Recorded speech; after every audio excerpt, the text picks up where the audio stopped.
किसान साथियों नमस्कार। मैं आपका साथी जितेंद्र देसी और आप सभी के बीच उपस्थित हूँ एक ही बहुत शानदार अपडेट को लेके। और ये अपडेट आप लोगों के लिए बहुत ज़रूरी है। ये अपडेट है आपकी धान खरीदी से संबंधित। साथियों, आज जबलपुर कलेक्टर की अध्यक्षता में किसान प्रतिनिधियों एवं सभी विभागों के कर्मचारियों के बीच एक बैठक थी, जिसमें विभिन्न विषयों को लिया गया था और उसमें एक महत्वपूर्ण विषय था पराली प्रबंधन। तो पराली प्रबंधन के बारे में भी जानकारी वहाँ दी गई।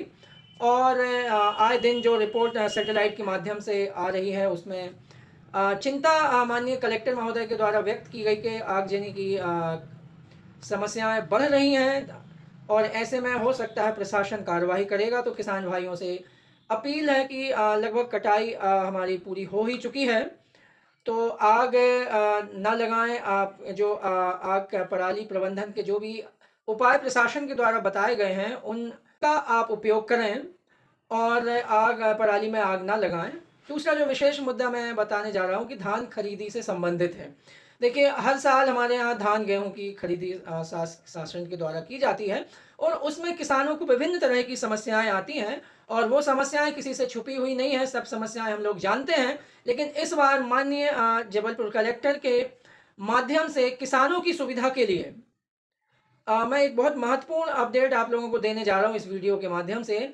बहुत ही महत्वपूर्ण कदम उठाया गया है जिससे बिचौलियों को किसानों के धान को या किसानों के माल को बेचने से रोका जा सके। जी हाँ साथियों, आप लोगों ने बिल्कुल सही सुना कि अक्सर देखने में आता है कि किसान को औने पौने दामों में वो बाहर बेचता है और फिर वही माल, वही धान या गेहूं जो भी होता है, अभी धान का सीजन है तो वही धान जो किसान हमारा औने पौने दामों में बेचता है, शासकीय खरीदी के माध्यम से सरकार के द्वार तक पहुंचता है और इसमें जो बिचौलिए होते हैं वो बड़ा मुनाफा कमा जाते हैं और हमारे किसान को कुछ भी हाथ नहीं लगता। तो इन सब से बचने के लिए बिचौलियों पे कहना चाहिए कि शिकंजा कसने के लिए आप लोगों के लिए दो नंबर जारी किए गए हैं। इन नंबरों पे आप व्हाट्सएप करके इन बिचौलियों की जानकारी दे सकते हैं। और एक बात ध्यान रखिएगा, ये प्रावधान है कि ये आप जो भी शिकायत करता होगा उसकी शिकायत करने वाले का नाम गोपनीय रखा जाएगा। उसकी जानकारी सिर्फ माननीय कलेक्टर और जो वरिष्ठ अधिकारी नियुक्त हैं सिर्फ उनको ही होगी और किसी भी व्यक्ति को, किसी भी अधिकारी कर्मचारी को इस बात की जानकारी नहीं होगी कि एक शिकायत किसने की है। और शिकायत करने वाले लोगों को प्रशासन की तरफ से इनाम भी दिया जाएगा। तो ध्यान रखिए, अगर 100 से 200 क्विंटल की कोई बिचौलियों के माध्यम से किसी भी संस्था, किसी भी समिति के द्वारा खरीदी की जा रही है, शासकीय खरीदी की जा रही है और शासन को चूना लगाने का प्रयास किया जा रहा है, किसान को का शोषण करने का प्रयास किया जा रहा है, तो 100 से 200 क्विंटल की इस तरह की घटना, इस तरह की शिकायत करने वाले को अगर वो सही पाई जाती है तो 5,000 रुपए का इनाम, नाम भी गुप्त रखा जाएगा और आपको इनाम भी 5,000 रुपए का इनाम मिलेगा। अगर आप 200 से 500 क्विंटल की इस तरह की गतिविधि के बारे में जानकारी देते हैं और इसमें सिर्फ आपको शिकायत देना है, किसी भी तरह का प्रमाण आपको नहीं देना है। जांच, जो वरिष्ठ अधिकारी हैं जिन तक शिकायत जाएगा वो टीम के माध्यम से वो जांच की जाएगी और अगर जांच में सही पाया जाता है तो शिकायतकर्ता को 11,000 रुपए के इनाम की घोषणा है। और अगर 500 क्विंटल से अधिक की आप अगर जानकारी देते हैं तो इसमें भी बड़ा इनाम आपको मिलने जा रहा है। तो देखिए, बहुत ही अच्छी पहल मैं इसे मानता हूं। और एक बात और ध्यान रखिएगा, माननीय कलेक्टर महोदय ने स्पष्ट किया है कि बिना स्लॉट बुक किए हुए कोई भी किसान खरीदी केंद्र तक अपना माल ना ले जाए, साफ साफ सुथरा माल ले जाए, एफयूक्यू को का पालन करता हुआ ऐसा माल ले जाए ताकि वहां रिजेक्शन की कोई दिक्कत ना आए।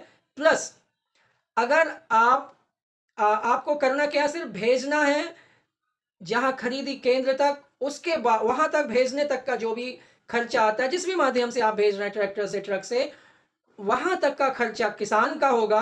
हाँ, एक चीज और इसमें आपको ध्यान रखना है कि बोरियों में बंद धान नहीं वहां खरीदा जाएगा। ओपन जो धान रहेगा, जो आपको ट्रॉली में ले जाएं या किसी भी माध्यम से आप ले जाएं, वही धान की तुलाई होगी। और उसके बाद न पल्लेदारी का, न तुलाई, न ढुलाई और किसी भी नाम से किसी भी तरह का पैसा नहीं दिया जाएगा। हाँ, जैसे ही प्रशासन की तरफ से हम लोगों को ये अवगत कराया गया, तो हमारे किसान प्रतिनिधियों ने इस बात की जानकारी दी माननीय कलेक्टर महोदय की, कि ये तो कहते आए हैं, जब से खरीदी चल रही है यही कहते आए हैं, लेकिन होता इसके उलट है कि खरीदी केंद्रों में विभिन्न प्रकार के हथकंडे अपनाए जाते हैं और किसानों से पल्लेदारी के नाम पे, टैगिंग के नाम से, पर्ची लगाने के नाम से, पता नहीं किस किस नाम से तरह तरह के हथकंडे अपनाकर 30 रुपए से लेकर 100 रुपए तक प्रति क्विंटल तक का किसान से पैसे लिए जाते हैं। इस पर माननीय कलेक्टर महोदय ने कहा है कि हम जगह जगह फ्लैक्स लगवाएंगे, बैनर लगवाएंगे, और किसी भी तरह की इस तरह की कोई भी शिकायत आती है तो उस पर कार्रवाई करेंगे। उन्होंने स्पष्ट कहा है कि किसी भी किसान को तुलाई केंद्र तक ले जाने के बाद, वहां पर आपका माल पलटी होने के बाद, आपको किसी भी तरह का पैसा नहीं देना है। और मैं आप सभी किसान साथियों से अपील करना चाहूंगा कि चलिए हम एक बार हिम्मत करके थोड़ा सा ये ठान लें कि इस बार हम तुलाई के नाम पे, ढुलाई के नाम पे, टैगिंग के नाम पे 1 रुपए भी नहीं देंगे। हालांकि मैंने अभी इस बात का जिक्र किया कि सर ऐसे प्रावधान तो पहले से ही रहे हैं, लेकिन हमारे किसानों को हर साल हर सीज़न में जेब से पैसे देने पड़ते हैं, वो भी नगद पैसे देने पड़ते हैं। और कितने भी हथकंडे अपनाए जाते हैं। मैंने तो यहाँ तक ये कहा कि अगर मैं तो ये नहीं कहता कि आप पूरे केंद्रों में 100% करें। मैं तो ये मैंने कहा कि अगर आप 2-4 केंद्रों में भी अगर ज़ीरो पल्लेदारी के नाम पे या अन्य नाम पे पैसा अगर किसानों को नहीं लगेगा, तो मैं प्रशासन को मान जाऊंगा। मेरे ये शब्द थे वहाँ पे। तो इस बार लगता तो है, अगर हम सब अवेयर रहेंगे, जागरूक रहेंगे, वो तरह तरह के वहाँ पे हथकंडे अपनाए जाएंगे, लेकिन आपको जागरूक रहना। थोड़ी सी हो सकता है तकलीफ हो, तो उस तकलीफ को सहते हुए हमें प्रशासन तक इस बात को ले जाना। और मुझे पूरा यकीन है जब हम इस बात को पूरे जोर से सभी लोग एक साथ उठाएंगे, तो हमारे किसानों का करोड़ों रुपए हर खरीदी में जो हमारे किसानों की जेब से जाता है वो बचेगा। आप अंदाज़ा लगाइए कितना पैसा हमारे किसान भाइयों का जा रहा है।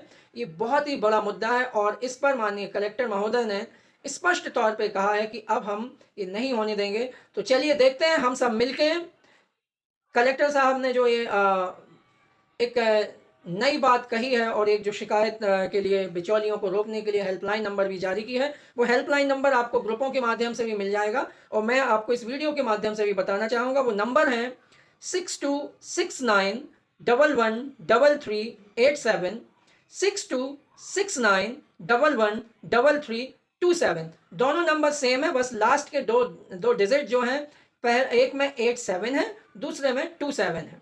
वीडियो अच्छा लगा हो तो अन्य लोगों तक ज़रूर शेयर करिएगा, ताकि हमारे किसान भाइयों तक ये जानकारी जाए और हमारे किसान भाई लुटने से बच सकें। जय हिंद, जय भारत, जय जवान, जय किसान। धन्यवाद।